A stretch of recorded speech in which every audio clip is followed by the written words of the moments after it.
so of course your donations help with that. Also, please bring friends with you, and also tell your friends how much fun you had at these performances that you've joined us for. You can also join our communication channels, which include our mailing list, which most of you are probably already asked about. You can also follow us on YouTube and Eventbrite, and that will let you know when we post events right at the time that it happens. But a little bit about the reason that we're here today, the Claremont Creative Center. So for those of you that don't know, there is this beautiful old bank building in downtown Claremont. It's been empty for 25 years, and it needed a lot of work. I say needed because we're about 75% of the way through the first floor renovation. They're going to start painting probably the end of next week. So it'll still be a bit, but we have been through the worst of the first phase anyway. Due to the impacts of the pandemic, we had to phase down from, instead of doing the 2.5 floors that we have, to just doing 1 floor, but that will give us a box office, a gorgeous performance space, and a flex space that we can use for event prep, workshops, lessons, that sort of thing. And the thing that is very special about that building, it's not that we're losing this space. We will continue to have this space, but it is right in the heart of downtown, and it's walkable to more than 50% of the community of Claremont, which for those of you that are familiar with Claremont and transportation and all of those things, and if you have kids or had young kids at some point, you know how difficult adding a little bit of traveling is. So that is one of the wonderful things about that.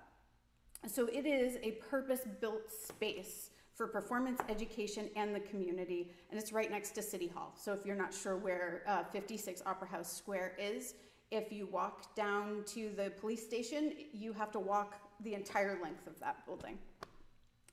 We anticipate that we'll be largely done with the first phase construction in the next couple of months, but we have things that we'll be finishing up. So we're hoping that we'll be open for the first few events and gatherings in October, which is pretty fast considering we started construction on March 1st. So I wanted to give a huge thank you to Jose, who you'll meet in a second. Jose Lezcano has been a great friend of ours since pretty much the beginning of the organization. I think he was, yeah, you were on the very first concert series that we had back in 2008. So thank you so much to Jose for being willing to come and do this benefit concert for the Creative Center. And also thank you to Deb, who checked you in, who has been with us for a couple of months as well and has been fabulous to help to increase the capacity so we can do more things better. She's doing a wonderful job. And I would like to thank my board who helped with the refreshments that we'll have after the concert: Cynthia, Shay, Erica, Chris, and Anne. And of course, a special thanks, extra thanks to Chris for being our tech guru. So my last 2 things. Please turn your ringers off.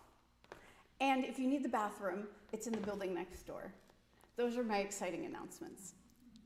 Without any further ado, though, please join me in welcoming Jose Lezcano.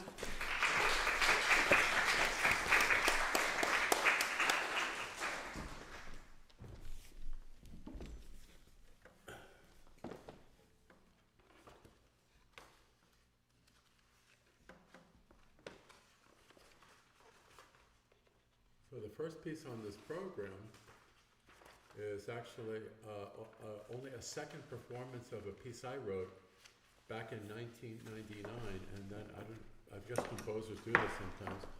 It just went on the shelf, and I came across it and I said, why have I never played this piece? I think at the time I for some reason I didn't like it. I thought it was too schmaltzy, And then we played. So it's not that schmaltzy.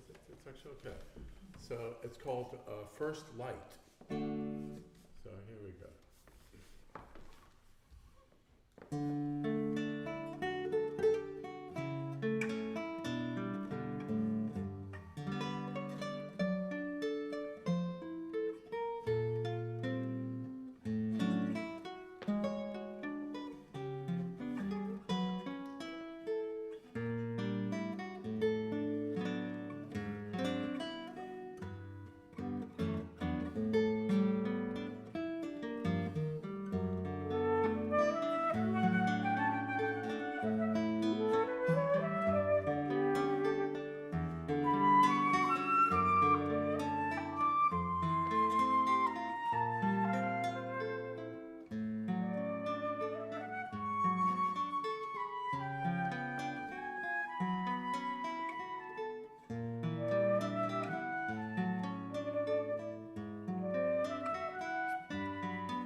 So we continue.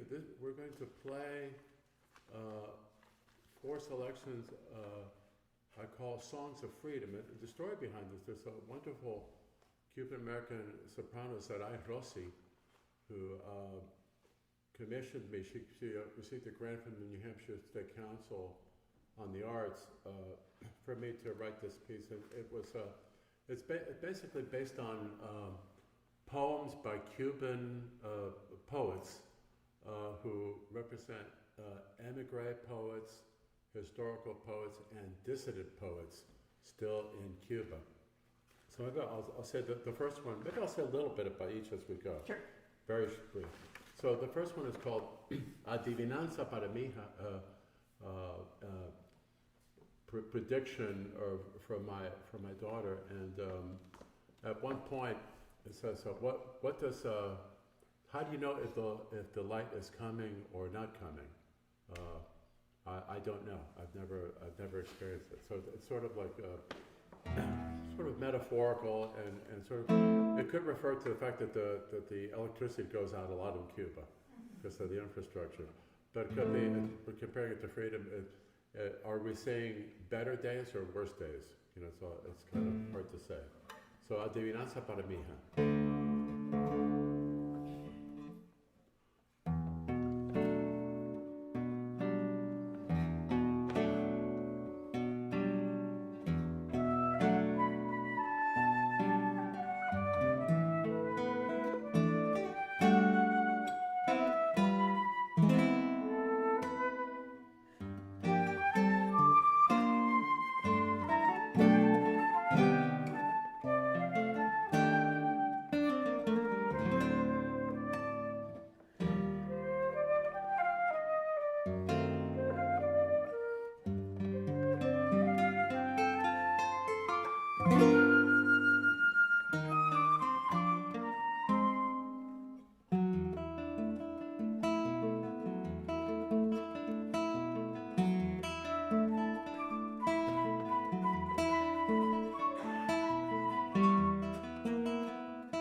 The next one is an excerpt from a very famous poet by the Cuban patriotic poet, a patriot of the both the wars of liberation against the Spanish colonial government in the 19th century.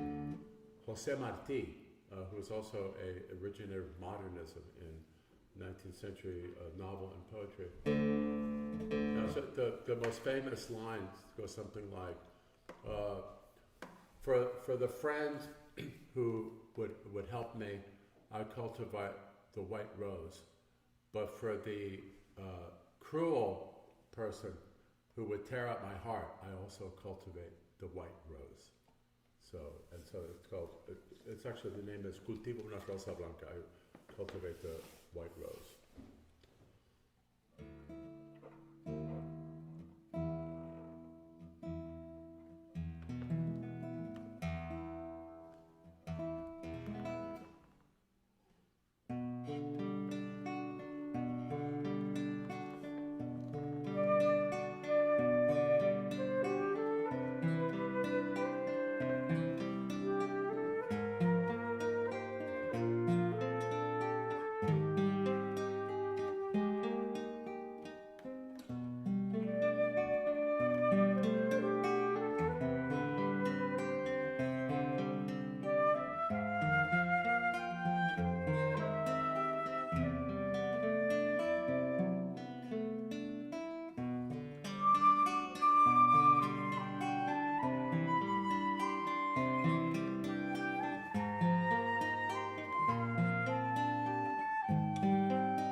The next one is by an emigre poet, and he wrote a poem remembering his childhood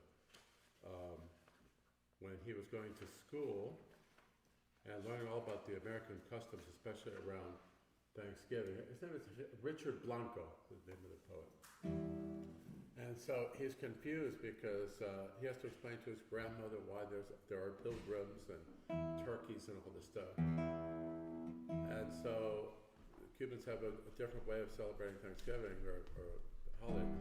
So they finally have a compromise. And here toward the end of the song, this Thanksgiving we will have turkey as well as pork. So.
So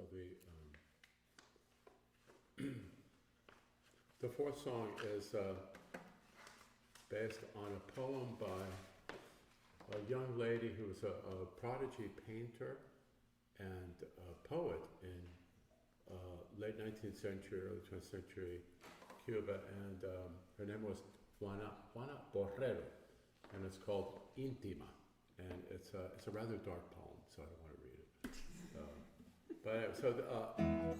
The tune that you'll hear is one that came to me, and I thought it sounds like something from the 40s or 50s, like from the Cuban age of Cuban music and sort of the boleros and all that golden age stuff. And I thought maybe that I was like unconsciously plagiarizing somebody, but my Cuban colleague said assures me that she's never heard it before.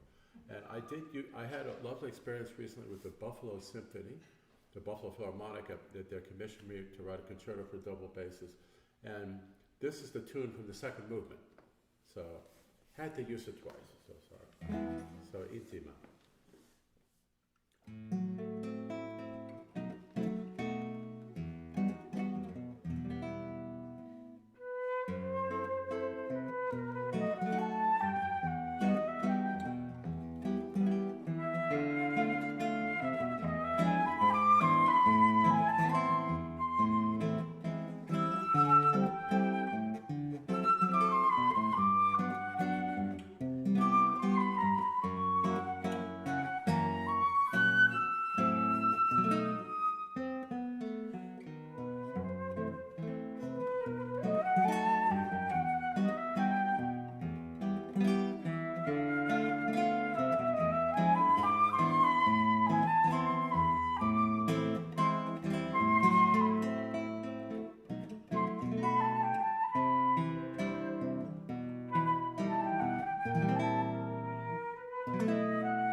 you want to history of the tango? Yeah, I guess I'll say a couple things. You can add something in Sure, if you sure, want to. sure. So the next piece we're gonna do is two movements of the history of the tango by Piazzolla. It's a 4-movement piece, and yeah, it's kind of what it describes. So these are going to be the two earliest movements in tango. One of the things I love about Piazzolla's story is that so he was very active in this in tango. It's kind of his roots, even though he was an Italian. But as a composer, he was always kind of fighting being a tango composer. And then he was studying with, I think it was Lily Boulanger. That's true. Who told him that he needed to stop pretending to be something that he wasn't, basically. I'm paraphrasing. Sure. And do what he is, like what is part of him. And I just always thought that was a beautiful part of his evolution of, kind of fighting who he was and then coming up with some just really glorious pieces. Yeah, this is probably one of the most famous pieces he wrote. And it's actually been transcribed for other instruments, which almost never happens. Guitar players are always stealing other instruments' repertoire. It's like one of the few cases where I've heard this done for 4 saxophones and the clarinet, all piano. Mm-hmm. Anyway, so the first 2 movements are, he kind of encapsulates part of the history of tango. In the first movement, Bordello, 1900, he showcases a period in the history of tango when it was really quite disreputable. It was danced in houses of ill repute by sailors, who were also bringing to the tango the habanera rhythm. So thump, da, dum, dum. That became part of the rhythmic DNA of tango in the early age. And then the second movement is called Café 1930, and by this time, the tango had had words sung by famous film stars like Carlos Gardel, and it was a slower, more romantic, and usually the lyrics were about "she done betrayed me." That's kind of what it was about, because these were all single men lured to Buenos Aires by the promise of jobs in industry and agriculture, and they just weren't there. Those jobs weren't there. So a lot of them were Italian, actually, as you say. And so the tango lyrics are pretty bitter at times. So anyway, so we'll do 2 movements: Bordel 1900 and Café 1930. Listen for the police raid in the first one. Okay. Oh, that's right. Yeah.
play a short solo set before we continue.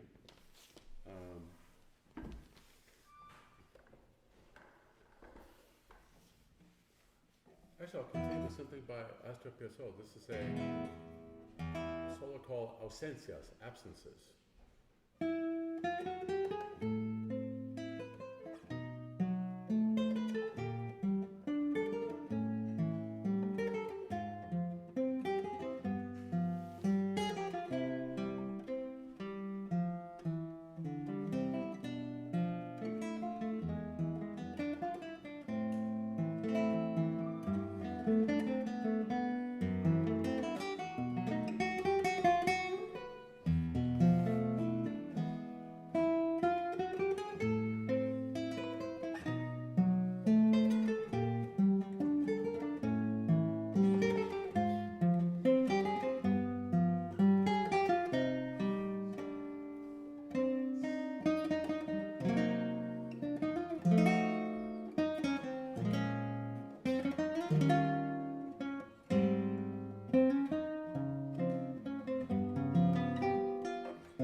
It's actually a Scarlatti sonata, but it's in the same key. So here's two minuets by Fernando Sor.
I'll conclude this little set with a piece by, not for guitar actually, it was just for piano, by the 19th century pianist composer Joaquin Malats. And, but this has become much more famous as a guitar solo than for piano. So, Spanish Serenade, Serenata Española.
Stage entry. That's right.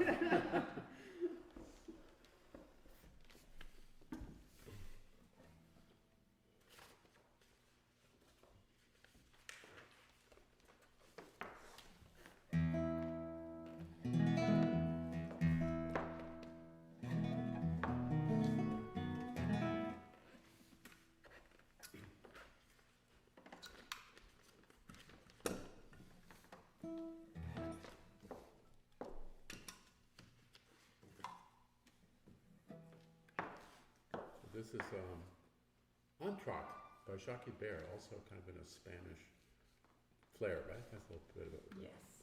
Jacques Bear was a French composer. There we go. Yeah, it definitely doesn't sound French.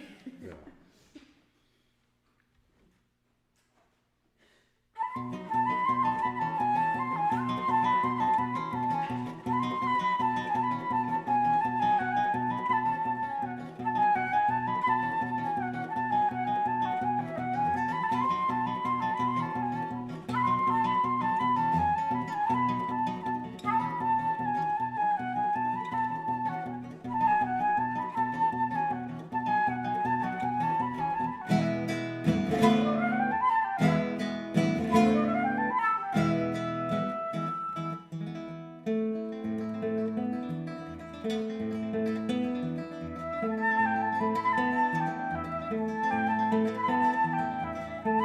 Thank you.